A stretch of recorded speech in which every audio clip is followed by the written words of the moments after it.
Hello, I'm Melonie at the Vancouver Yoga Center in Vancouver, Washington. And today we're going to massage out, roll out the body. So we've got lots of tools that we're going to use to get into corners of the body and massage them, wake up some of the myofascia that's there, wake up our sensory awareness to those areas. So it's a great thing to do at the end of the day. It's a great thing to do before your exercise or your movement practices to get the muscles sensory aware, sensory woke up. So we'll need a few things. We'll need foam roller if you have one, 2 blocks. These are 4-inch rubber squish balls, and these particularly are the Franklin method balls. You could find them on Amazon, or you could just try to find a ball that's kind of squishy that fits into the palms of your hands. So those are nice. 2 tennis balls tied into a sock, single tennis ball. And then this is a golf ball, but it's a practice golf ball. So it's foam, it's squishy, and it'll be very gentle on our bodies. Well, gentle and deep. So those are some of the tools that we'll need, and a space to do it and time to do it. Let's start with the feet first. So let's take our tennis ball and set that down. And step on it. Step where your heel is, your ball is just right in front of the heel. And then try to bring your body's weight over the heel, over the ball, and then sink down into it.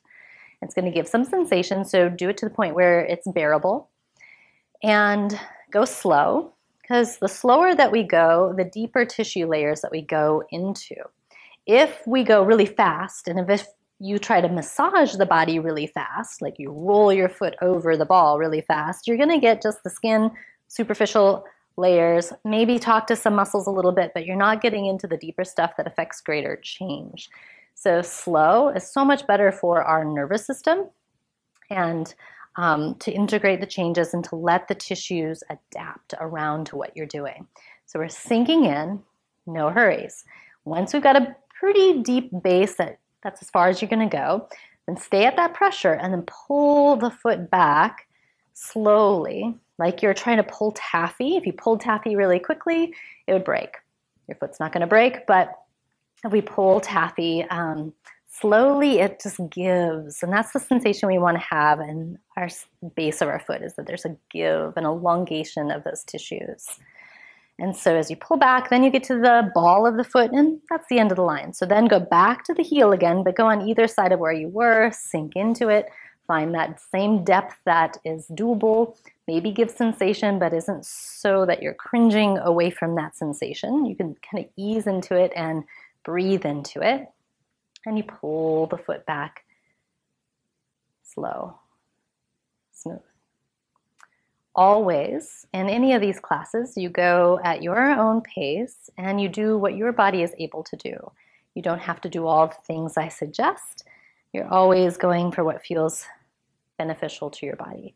And then do another on the, let's say I was on the outside now, go more into the inside or the stripe that you haven't done yet on the base of the foot, and press in, slow motion, pull back. If we go slower, then this gives our brain a chance to really figure out what's going on in our body, and it will signal you more when something's not quite right. So if you're really fast, it doesn't have as much time to react, and you might get a reaction back from what you did. But if you go slow into it, you're less likely to have that happen. Now, if you had found some really sensational spots, you might go back to those spots, pause there, again, like slowly sinking into it, maybe do little toe wiggles. Move some movement of the muscles underneath what you're doing and work that.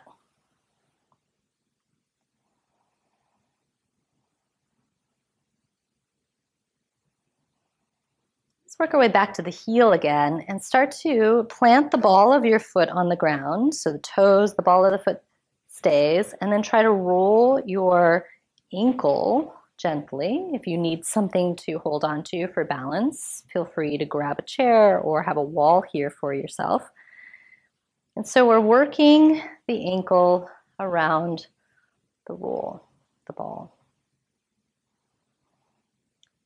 And then slide back. So now the heel is on the ground and the ball of the foot is pointed up. And you're going to do the same work.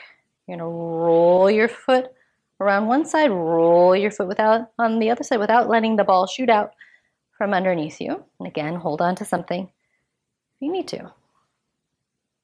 We're trying to mobilize all the little bones of your feet. I'm going to have a self-care for the feet class that you might want to check out if you find your feet are in desperate need. And we'll have all kinds of exercises, support for your feet. All right? So now set that aside and just pause for a moment and just feel that foot on the ground compared to the other. Just see how much more of that foot you can feel than possibly the one we haven't done. How much of it's connected to the ground. If I was to ask you to balance on one foot, which would be the foot now that you would choose to balance on? My guess is the one we just worked would be much more stable. Our brain is so much more aware and is able to navigate changes better. So now let's go to the other foot and step in front of the heel. Bring your body's weight over it, sink down, take it slow, take time to find different layers. It's as if you're feeling your skin, then the next layer of muscles, and then all the way up to the muscles that are right attaching to the bone. And then you're going to stay at that depth and pull gently the foot back, making a stripe on the bottom of your foot.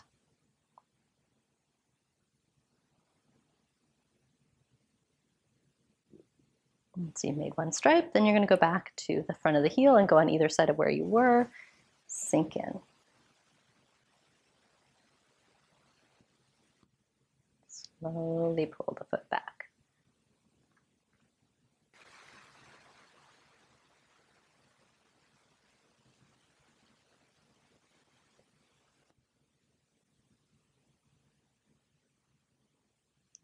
And again, the other side of where you were working before. Rolling back, trying to roll out the bread dough could be how another visualization that you give to it. A little imagery that you add to it, smoothing out the bread dough. You wouldn't want to do that very fast or jerky. You'd want to make it consistent, slow, smooth. Then let's take a step onto the ball of the foot with the heel up, and then keep the ball of the foot on the ground, but roll your ankle on either side of the ball. Mobilizing the ankle joint.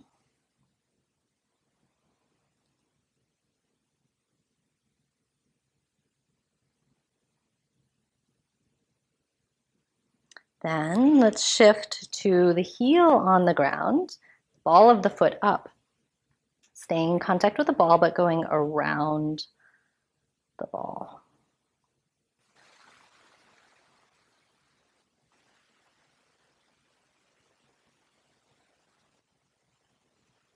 And take a progression from the feet all the way up with all these various tools we're using for our massage. So finishing up that. And then let's set that aside and feel the feet. Maybe even take a few steps and see how they're moving, how the ankles are moving, how squishy the arches feel and their connection to the earth. And let's get into some of the fine points of the foot a bit more. So let's take the golf ball, this squishy foam golf ball, and set it down. And let's go in front of that heel. Maybe even actually a little bit more onto the heel and slowly sink into that. Now, this is more pinpointed. Think of like getting a massage with somebody's thumbs digging in there, where the other one was a little bit more broader massage. So you may not be able to give as much pressure to this. It might be quite sensationful if it is. You could also put a rag over the ball just to have a little more cushion, or a blanket or something.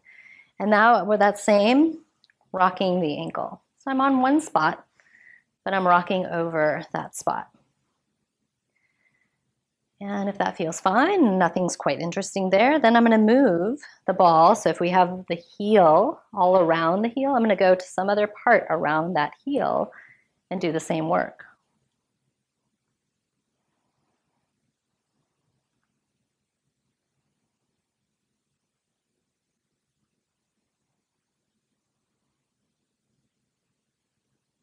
where the base of the heel kind of then attaches in to form the arch of the foot, it's like that juncture there. It's a good place to try to get more movement. Again, just moving my foot around so I could get to different spots, the base of the heel, all around that heel base.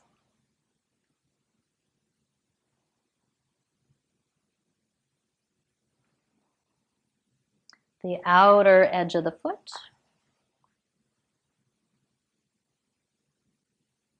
Side to sides.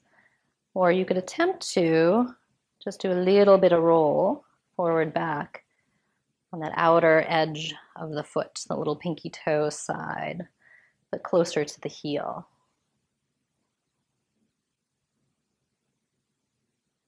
Fawn to the side movements.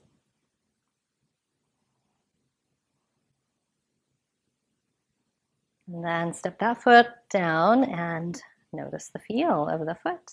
If we get a greater sense of lightness, that's wonderful. That's saying that the fascia has been mobilized a bit and is giving you a bit of a spring to your step. So let's do the other one. Again, anywhere around, I'm kind of stepping in, then I kind of butt the ball up against the heel a bit, kind of the edge of that heel. Move it around.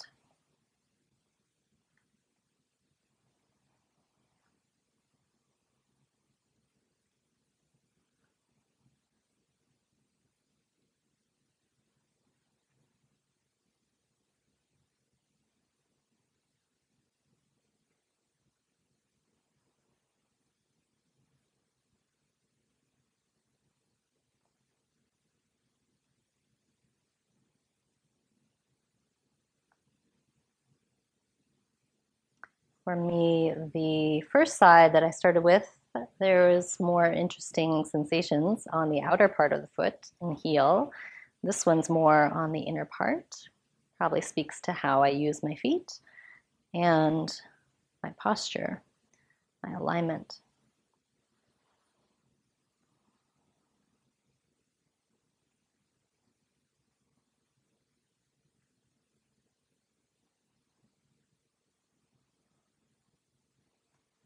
These are areas we don't really get to stretch very well in our yoga practice. So we get our big major muscle groups, and then there's all this fine-tuned stuff closer to our joints or in other areas of our body that just, there's no real good stretch for them. So this is a way that we can get in there and mobilize it a bit. All right, so finishing up that. And we put that to the side.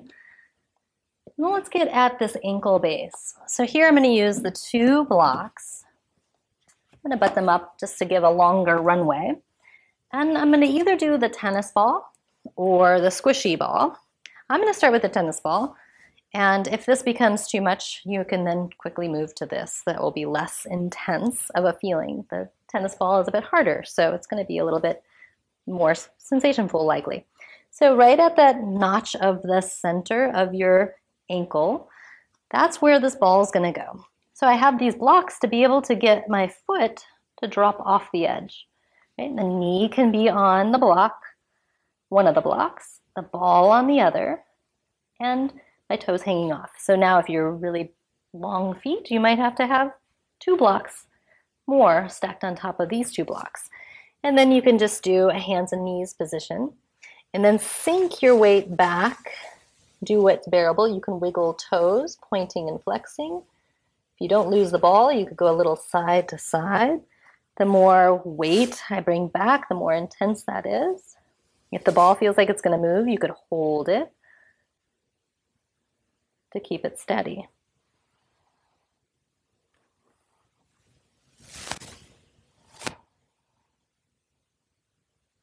Mobilizing the ankle.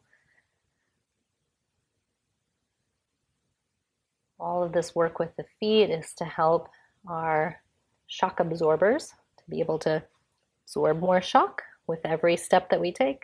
The forces and the impacts that come through the body. This eases some of those impacts to other joints of the body.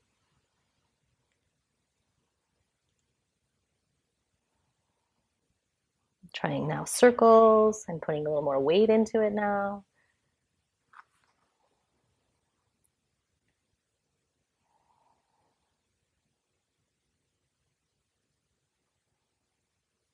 And then let's try the other side.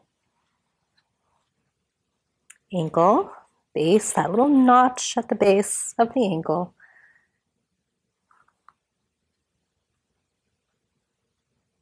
If it's too much, you could do same with the Franklin balls. They're softer, they're less intense. Same work could be done. And then I'm going to lean my weight back to what's bearable. Sink into that like I'm trying to melt, squish the ball. Then I can wiggle toes.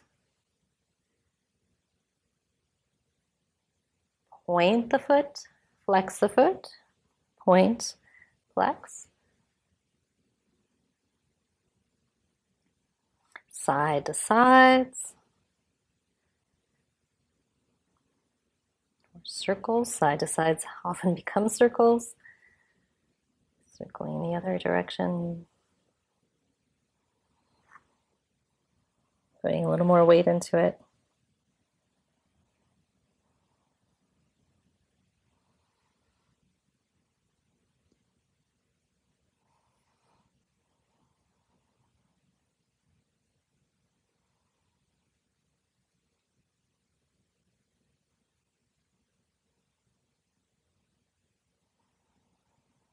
And then let's move that aside and work our way up the chain. So if we had the base of the ankle, now what about the shin bone, which is an area there's really no great stretch for, at least that I have found. There's toe pointed stretch, for instance, sitting here, and that becomes a stretch for some people, but for more flexible folks, that isn't a very deep stretch. But this gets at it quite nicely. Actually, let's take it up a little higher. Let's take it at the top part of the shin bone, hands and knees, and then work knee going forward, knee going back. Now, if you find some interesting spots, you can roll through them a bit slower. You could do movements of your foot again, getting at different angles. You could sink a bit more weight into it. Going up towards the knee and then down towards the ankle that we just were.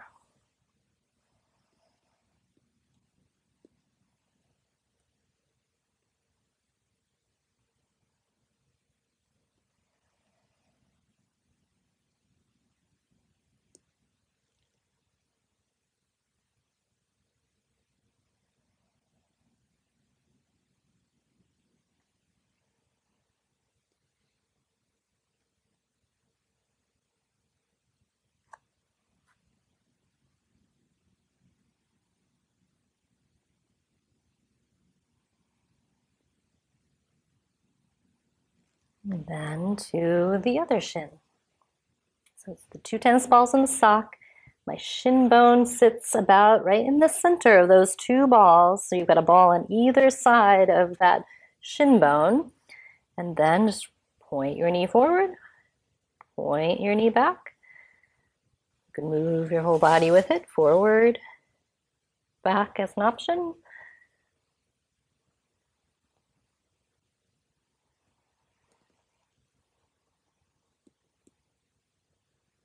Beyond your forearms as a little deeper weight into it. Combination of the 2. And the work I love with these balls and various different devices is that it gets us into some other types of movement. It gets us rolling around and wiggling, and maybe in not so linear ways that we do often in yoga class. It just gets more movement.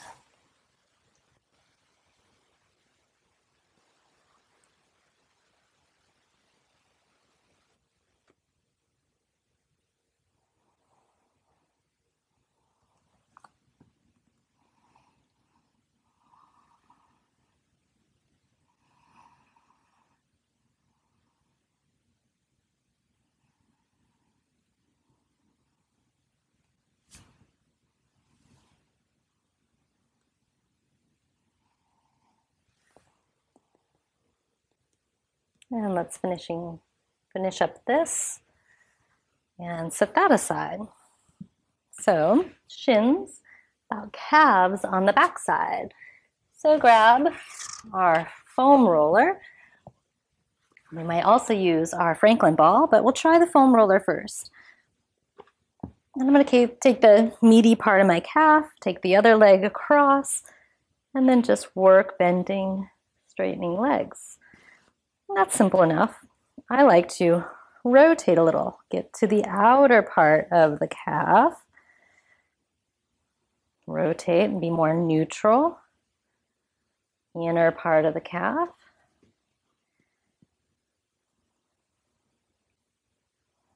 The other leg's just adding a little weight and gives it a place to go.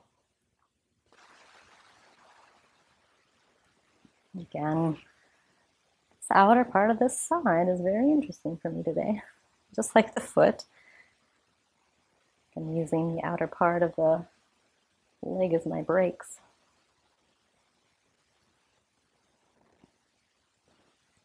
Getting creative, different motions. If you find a spot that's interesting,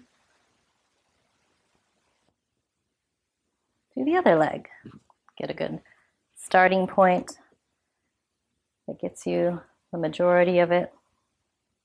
Rotate outward, neutral, side.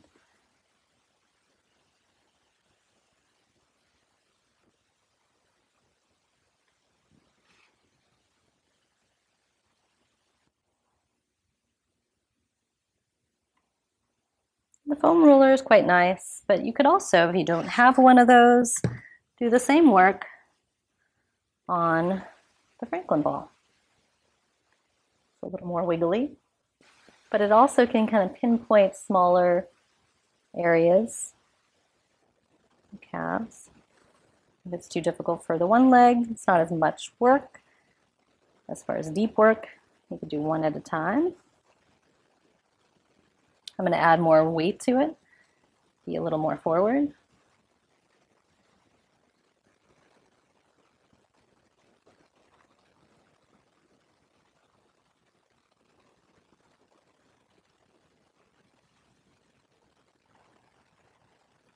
Calves and feet are connected, do a little pointing and flexing.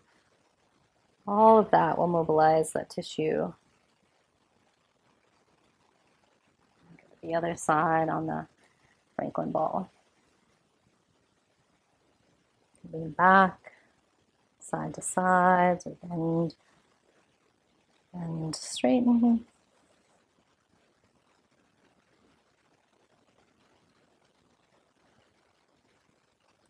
Lean more forward, get a little more pinpointed. Pointing and flexing the foot.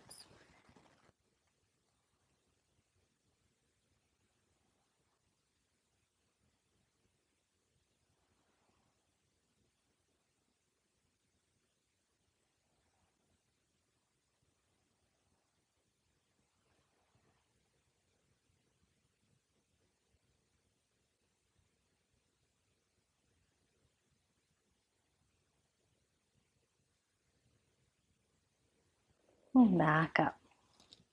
Now the two Franklin balls have a seat on them. So they're right in front of the sit bones, top of the hamstrings. And as you have a seat, go side to side, wiggling the hips.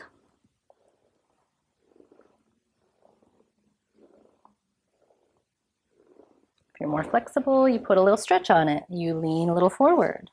Do some side to sides again. You could also bend one knee, straighten the other. Do a little work like that.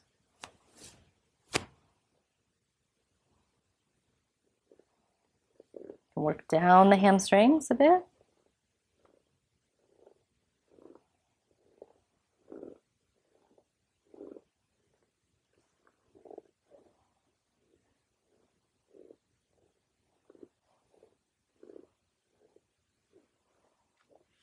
Readjusting as needed.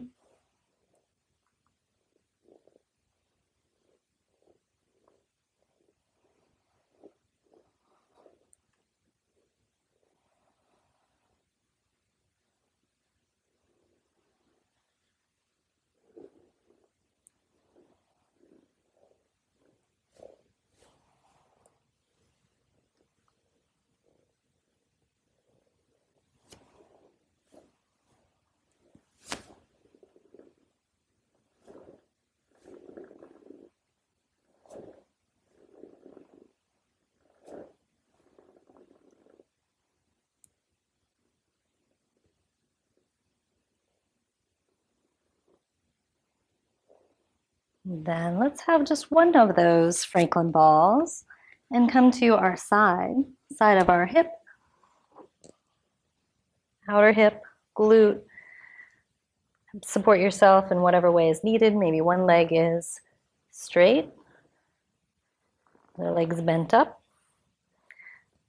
Work my way down, up, down, up on that outer part of the IT band. Well, it's the upper part of the TFL, which connects into the IT band. Go a little forward and back with the pelvis. You could also be up a little higher, changing the angle a bit and the weight distribution. I like that for when I come down along the outer hamstring. Do a little forward back there as well. More ups and downs.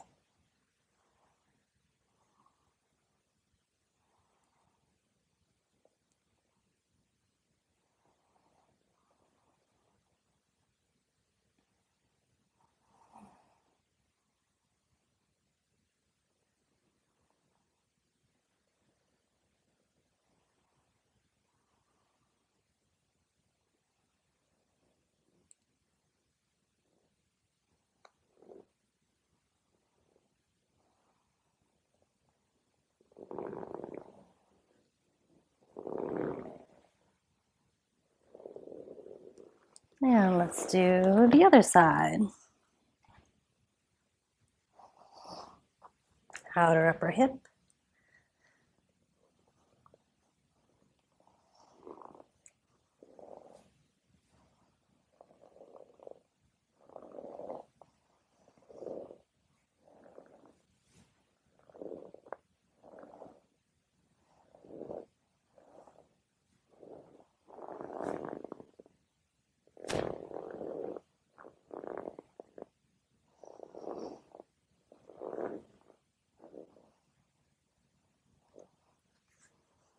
Down the outer hamstring.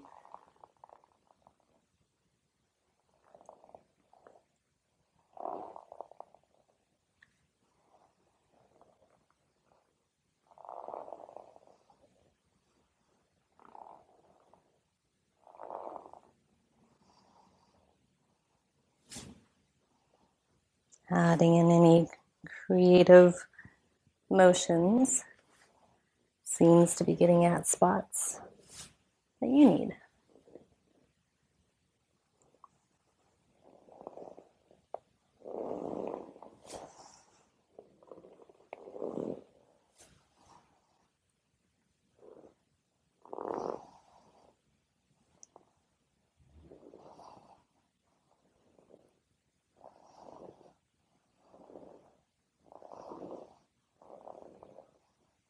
And back up. So if we did the outside, let's do the inner thighs. Take our foam roller again. Lie on the side. Bend the top leg. So you're on the inner inseam of your leg. Come down to forearms and then roll out, roll in. Roll out, roll in.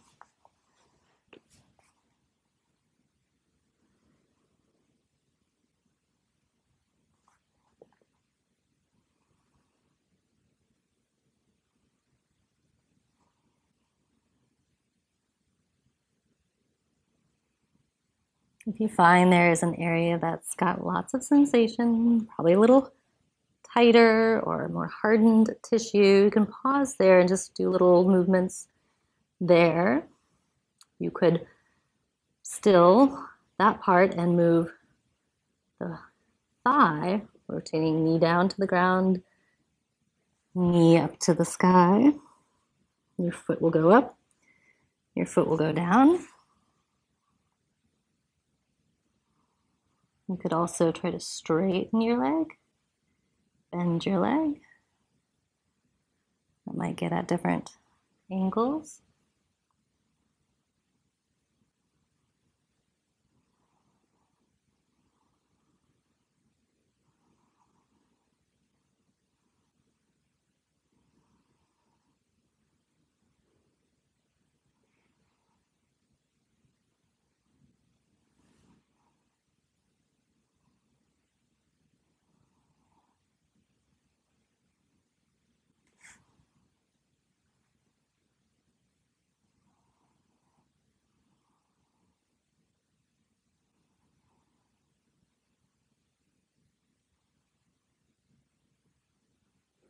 And let's work the other side.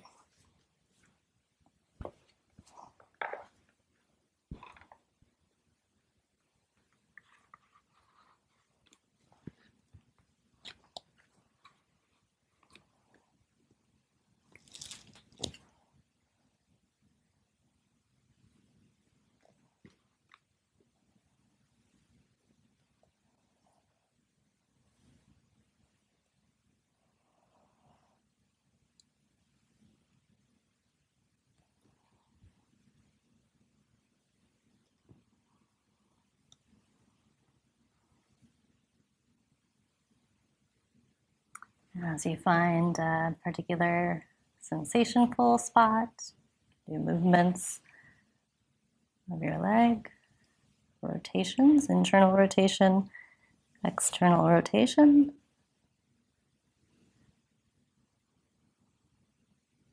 You can just do tiny little forwards and back motions there.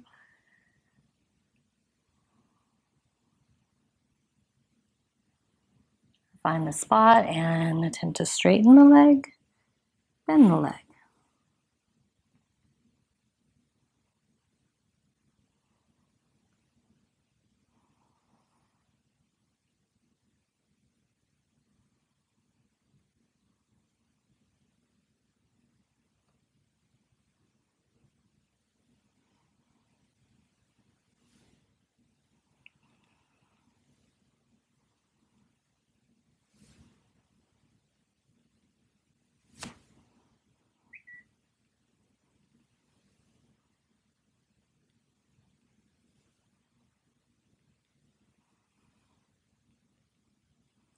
And releasing that side. And then let's take our 2 Franklin balls to the front of the body. So you've got the pelvic bones that wrap around in the front. So the very top of that pelvic bone is where the quad tendon attaches to, and you're going to take these balls, one on either side, to that spot. We're going to work that spot down to the crease of the thighs, down to the quads themselves, back up again. Then we're going to work up a little bit into the crease of that bone to the belly. That's more the psoas. Working into there. Then one of them across the diaphragm. So that's our work to do on the belly, on the abdomen. So you place the 2 balls in front of you and lie over them. And you just position them so you're on the upper part of the pelvis and top of that thigh. And then you can do little rockings side to side. Or if a little forward back seems to be more interesting to you, you can do that. Or a little combination, maybe a circle. And you work there.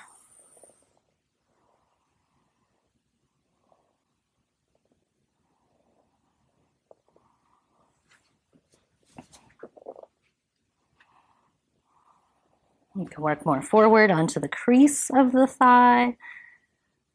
Little side to sides again.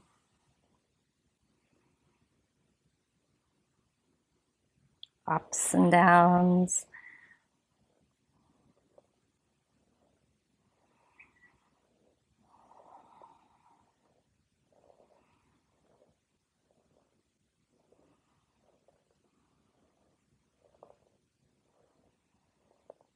And then working forward to the quad, center of the quad, same thing.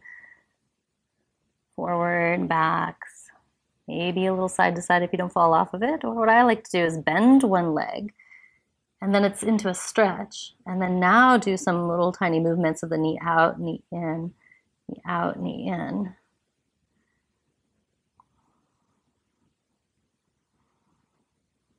You can bend, straighten. If you're on a good spot, press into the stretch and slowly bend, straighten.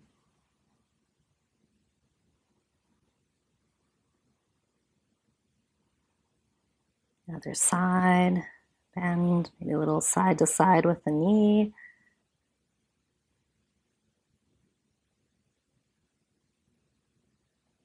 Little straighten, bend. Straighten, bend.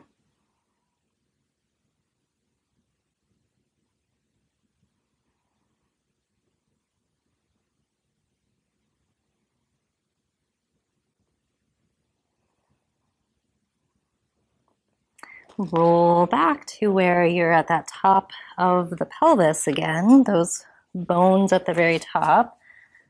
And go a little side to side to where it dips into the belly a little, just at that edge of the belly.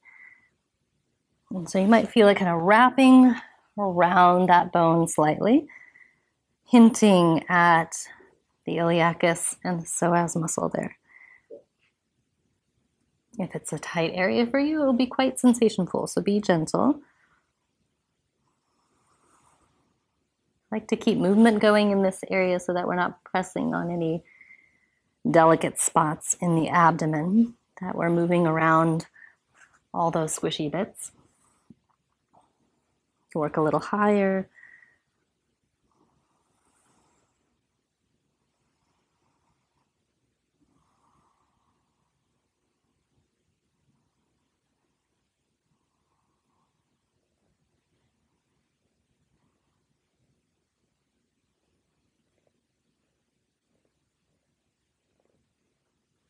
And then just have one of them more at the base of the sternum, across the abdomen, upper abdomen. And more of my weight is into my arms at this point.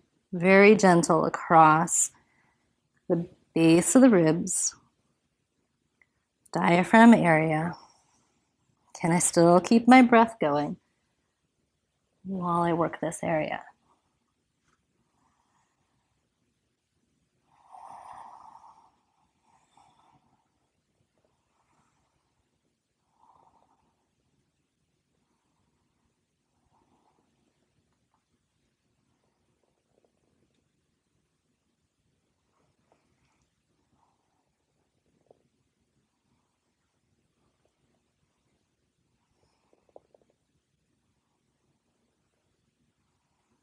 And then coming back up.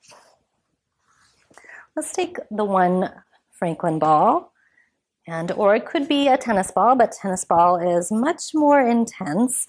I'll leave that up to you. But the Franklin ball is very lovely, and we take it to the wall. And I'm going to have the side of my chest and under the clavicle, around the front of the shoulder, all this whole region being worked at the wall. So I'm at an angle. I place the ball at the upper chest. I walk my feet out to what amount of weight I want to give to the ball, and a hand or both, but at least one likely, to kind of stabilize yourself, to gauge how much pressure you're putting into it, and go a little side to sides. Underneath the collarbone is where I'm at right now. Going across the chest, side to side.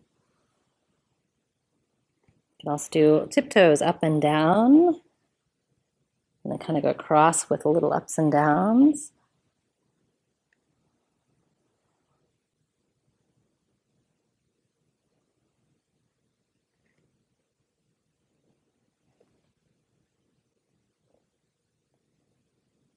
And then you can do little arm movements. If I'm in that crease of where the front of the shoulder bone meets the chest, I'm in that crease, and I lean into the wall. Then I take arms, could be up a little, down a little internal rotation, external rotation, find new spots, internal rotation, external rotation. Stay in a little external rotation and try to bring your arm up and down.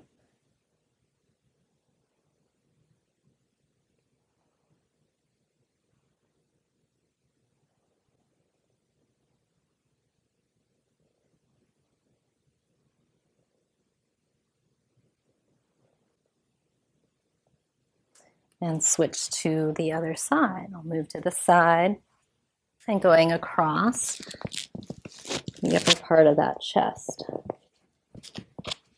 Move my microphone a moment here. And walking out the feet And supporting yourself with a hand as needed and going a little side to sides.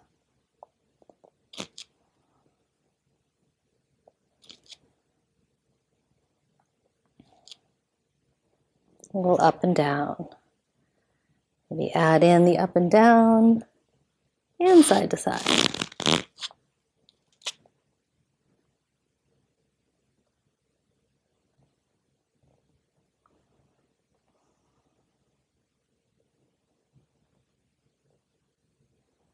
Into that crease of the front of the shoulder.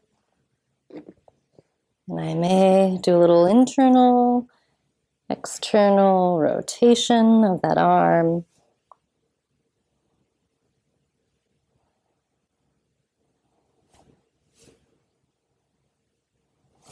External rotate. Lift the arm up a bit, down a bit, up a bit, down a bit. Like I'm scrubbing the wall with a sponge.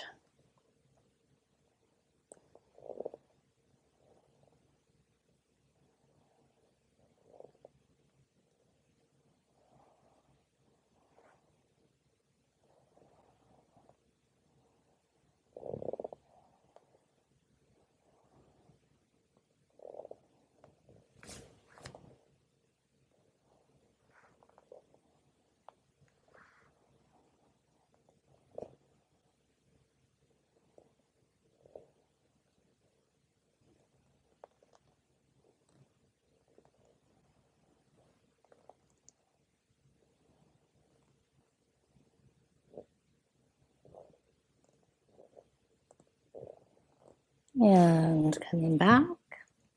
Let's take this now to the back of the shoulder and do one shoulder at a time. So we'll take the ball, right, and the back of the shoulder on top of the shoulder blade, placing it.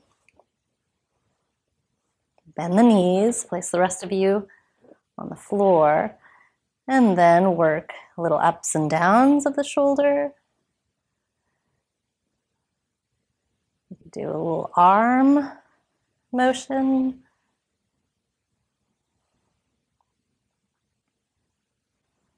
Little angel arms, or arm with one.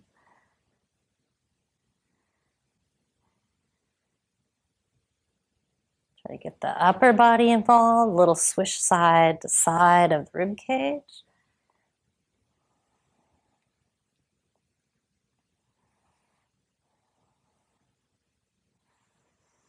Move to a new spot. I'm going to come a little bit more to the outer part of that shoulder blade and shoulder and work that.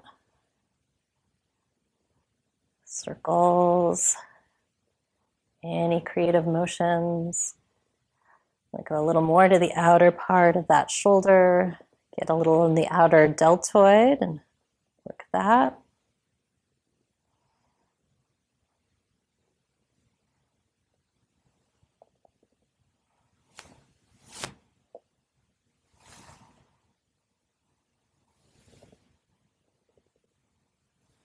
A little internal, external rotation. Your shoulders going over the ball on one side and then shoulder over the ball on the other side.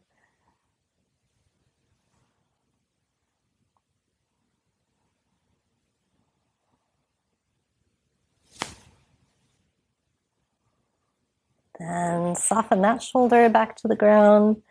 And notice it. See if that shoulder doesn't lay flatter to the floor now that the chest has been opened and it's a comparative difference to the other side. Then do the other side. So I'm a bit where shoulder blade meets the spine. I might do a little shrug my shoulder up, pull my shoulder down, shrug, lower, shrug, lower. I could do a little side to side of the body. So maybe I'm getting into the ribs, then back on the shoulder blade, ribs, shoulder blade.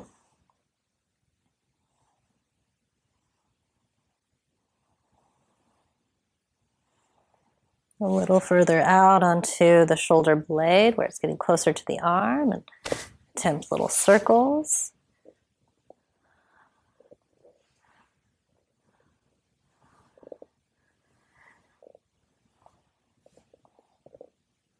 A little further out where shoulder meets the body, and you've got the deltoid there, and circles around.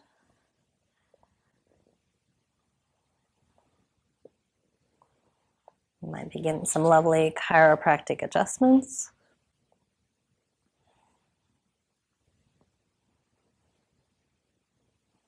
Internal rotation, external rotation.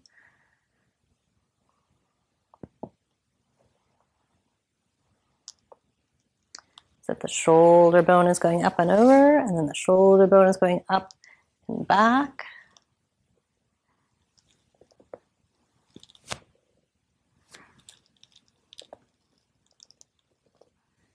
Any creative motions.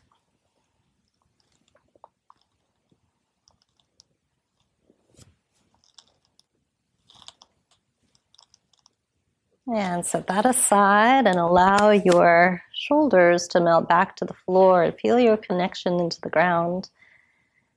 The difference between the front body and the back body. Maybe feeling a width of shoulders now, breadth of shoulders. We're going to get along the spine now with our 2 tennis balls in the sock. And placing these somewhere in this bottom of the heart center area. So you got 1 ball on either side of the spine. I started about the middle area there. 1 on either side, the head goes to the ground, hips and feet on the ground. You could stay here and just breathe into what you feel here. Sometimes I give a little wiggles side to side, working into those little spaces. Do a little of that for 1 vertebrae there. And scoot your body down, scoot the balls up, find a new vertebrae, and do similar wiggles.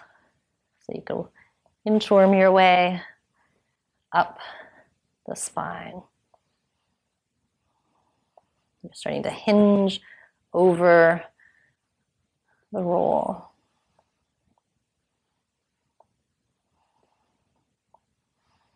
And just keep working your way up until it feels interesting and good in the body.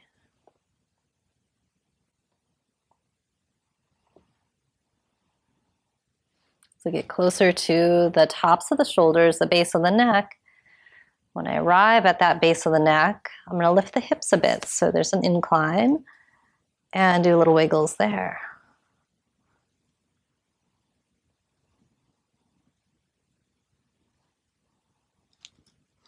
If you feel brave enough, the tennis balls aren't too intense. You could lift your head, hold your head, and roll down the spine to about the lower portion of the ribs. And then roll back up. In any creative way you feel of doing that. Or you can continue just to inchworm back down. So you're going to move the balls down, but your body goes up. And wiggle around again. You go up, balls go down, wiggle. I'm not going to get into the lower back. We will do something for the base in a second.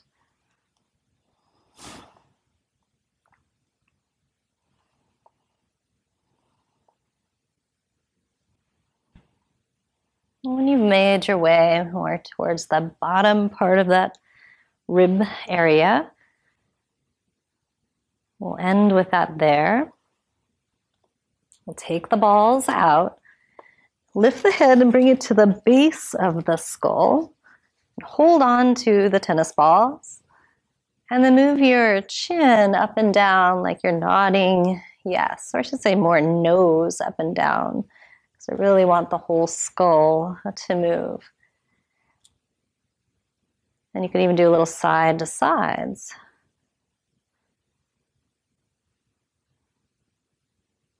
Little circles with the nose. And then the other direction of your circles. So you're just up onto the base of the skull, anywhere there's tension, headachy spots there, or maybe where the base of the skull meets the neck, or maybe a little higher up the skull. So any now creative motions, maybe try to do a little figure 8. Get creative with it.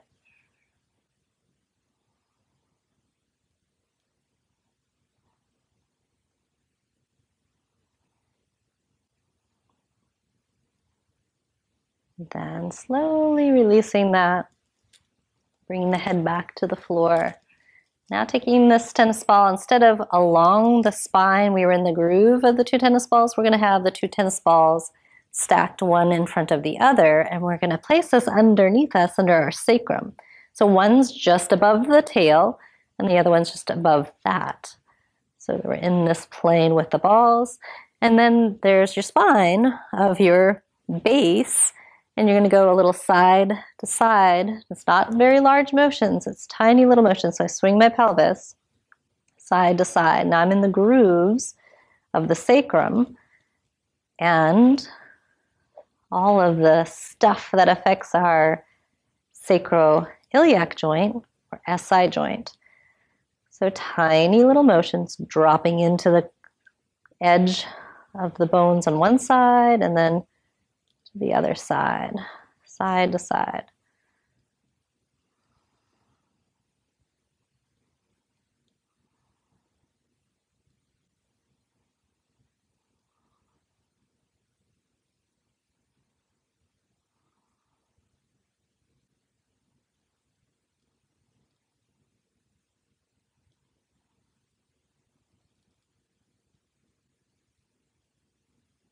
And then finishing up this. Of course, with any of these, you could always spend much more time at home on the ones that you're loving the most. That goes aside. Let's find our 2 Franklin balls again and place them just on the outside of the hips, but close to where the sit bone is. So I'm butting up against the butt, but I'm a little out to the side, so it causes my legs, my upper thighs, to just rotate inward a little. And then give a little lift to the chest, melt the shoulders under, lower down, so you've got this stretch across the chest, arms out, maybe a 45-degree angle, and then allow the rib cage to sink from there. Throat open, jaw and face relaxed. Deepening your breath.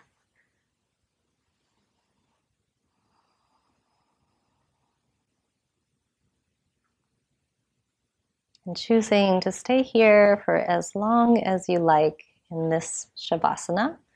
If the balls underneath do not feel comfortable, you can take them away. Get comfortable however you like. Enjoy the time and the ease into your body.